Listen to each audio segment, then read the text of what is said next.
থানায় অভিযোগ গ্রহণ সংক্রান্ত ব্যাপারে রাজ্য সরকারের উদ্দেশ্যে উচ্চ আদালতের গুরুত্বপূর্ণ নির্দেশ।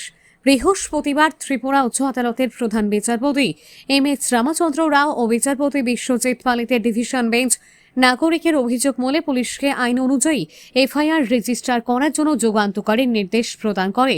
উচ্চ আদালতের আইনজীবী দেবজিৎ গোপ এদিন জানান যে এয়ারপোর্ট থানায় দীর্ঘদিন ধরে জনৈকা লিপিকা লোধের অভিযোগের ভিত্তিতে এফআইআর গ্রহণ করা হচ্ছিল না এবং তাকে নানা ধরনের হয়রানির শিকার হতে হয়েছে। পরবর্তীতে আদালতের নির্দেশে সেই এফআইআর গ্রহণ করা হয়। বৃহস্পতিবার মামলাটি চূড়ান্ত শুনানি হয়েছে এবং উচ্চ আদালত লিপিকা লোধকে সুষ্ঠু বিচার দেওয়ার ক্ষেত্রে গুরুত্বপূর্ণ নির্দেশ দিয়েছে। এই শুনানিতে ওই এফআইআর এর ভিত্তিতে পুলিশ কি তদন্ত করেছে, কি ধরনের মেডিকেল রিপোর্ট রয়েছে, সেসব বিষয়েও আদালতের সামনে তুলে ধরা হয়েছে।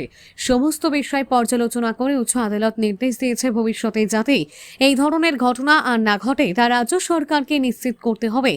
আদালত আরও স্পষ্টভাবে নির্দেশ দিয়েছে, কোনো নাগরিকের অভিযোগে যদি কগনিজেবল অফেন্স অর্থাৎ আমলযোগ্য অপরাধ বা আদালত গ্রাহ্য অপরাধ প্রকাশ পায় তাহলে পুলিশকে আইন অনুযায়ী অবিলম্বে এফআইআর রেজিস্টার করতে হবে।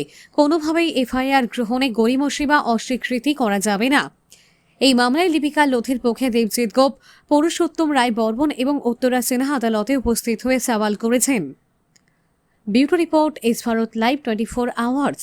আজ এয়ারপোর্ট থানার যে মামলাটা, যেটা আমরা জানি যে ওসি এবং সাব ইন্সপেক্টর সাসপেন্ড হয়েছিল, ওইটার আজ ফাইনাল শুনানি হলো এবং লিপিকা লোধকে আদালত সুষ্ঠু বিচার দিয়েছে এবং ওনার যে এফআইআর পুলিশ দীর্ঘদিন ধরে নিচ্ছিল না, ওকে হেনস্থা করছিল, ওই এফআইআরটা আজ নেওয়ার জন্য ডাইরেকশন তো দিয়েছিল আমরা জানি, এবং ওই এফআইআরের পরিপ্রেক্ষিতে কি ইনভেস্টিগেশন হয়েছিল বা কি মেডিকেল রিপোর্টগুলো, ওইগুলো আজকে ডাকালো এবং উচ্চ আদালত আজ নির্দেশ দিয়েছে যে এরকম যাতে ঘটনা আর কোনো না হয় এবং রাজ্য সরকারকে এটাও নিশ্চিত করতে বলেছে যে যদি এবং কোনো কগনিজেবল অফেন্স বা এফআইআর আসে তাহলে পুলিশকে অতি সত্বরই এফআইআর রেজিস্টার করার জন্য নির্দেশ দিয়েছে।